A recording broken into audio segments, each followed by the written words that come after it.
Hey, what's going on, JJ Crew? Welcome to the first of our Fallout 4 mod reviews in VR. As always, please smash that like button, hit subscribe for more content, as it really helps us out with the mysterious YouTube algorithm.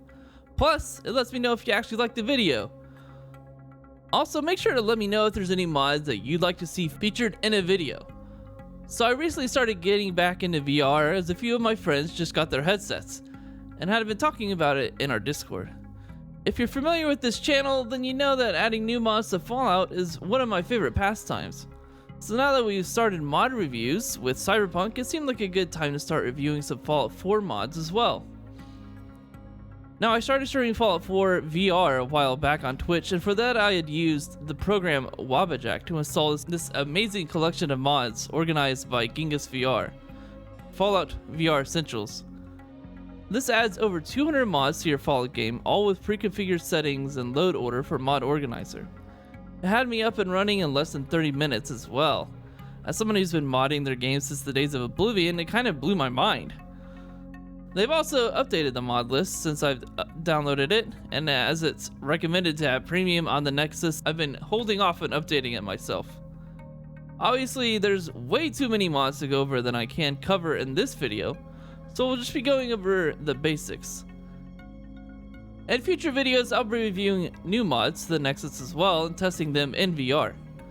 One of the best additions to Fallout VR is the Idle Hands mod. In vanilla Fallout, they represent your hands by a model of your controller and whatever weapon you're holding in your right hand. Idle Hands actually adds static hand models complete with a Pip-Boy wrapped around your left arm. It also moves all the player status ammo info to the back of your right hand, and makes it so you have to manually toggle the Pip-Boy rather than activating it by raising your left hand to your face.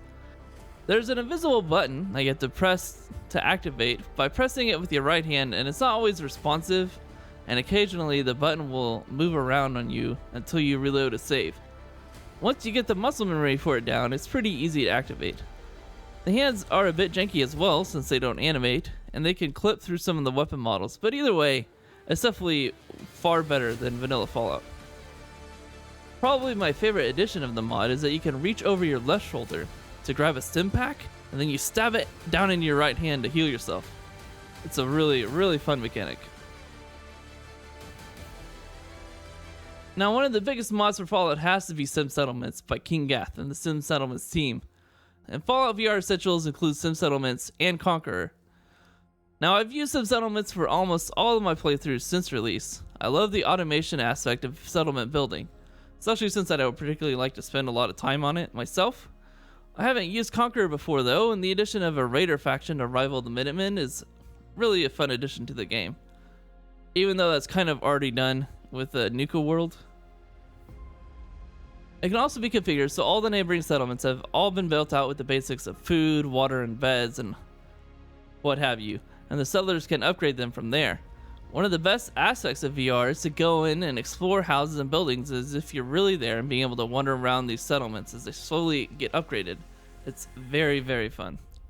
There's also a ton of customization options available to you if you want to use them, and they give you more fine-tuned control over how your settlement progresses. If you haven't used Sim Settlements before, I would highly recommend trying it out. If you played as much Fallout as I have, there's almost nothing in this game that will surprise you at this point. That changes with SKK Combat Stalkers by SKK50, which adds random encounters with different factions that are scaled to your level. At any moment, you could be attacked by ghouls, raiders, or super mutants, making the Commonwealth a far more hostile place to explore. It's also fully customizable, giving you the options to change frequency of attack, difficulty level, number of hostiles, and after you hit level 10, they can even drop in on vertibirds if the option is enabled from the holotape. The encounters are based on a timer, but the spawns are random, and by default, they will not attack you if in a town or settlement. If you don't survive an encounter though, you can almost rest assured that they will spawn in the same place as the last time. But they might not be the same faction as before. It could be the Institute, or even super mutants or ghouls this time around. As someone who has over 1,000 hours into this game, this mod is definitely a must-have to keep things both challenging and exciting. I honestly can't recommend this mod enough. and with all the different options, you can tailor it precisely to your preferences. Now the fourth mod that we're looking at is probably my favorite VR mod, just in terms of immersion. This is Kabuto VR by Cylon Surfer, and it is an immersive power armor helmet replacement mod that changes the original transparent helmet overlay into a fully modeled helmet that makes you feel like you're actually wearing power armor. And with the idle hands mod, you also have power armor hands as well. Each helmet also has its own unique design, and I can't express to you how cool it feels to actually be walking around in power armor in VR. This is definitely one of the best aspects of playing the game this way. You really do feel unstoppable.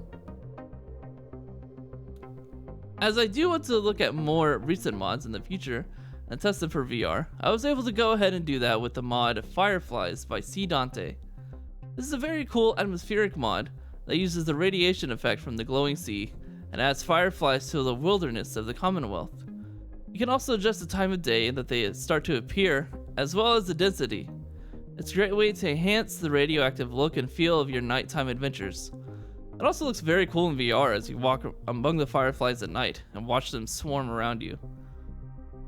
I hope you enjoyed today's featured mods. If you have worked or know of any cool gameplay or weapon mods, let me know in the comments. I'd love to check them out and feature them in a video.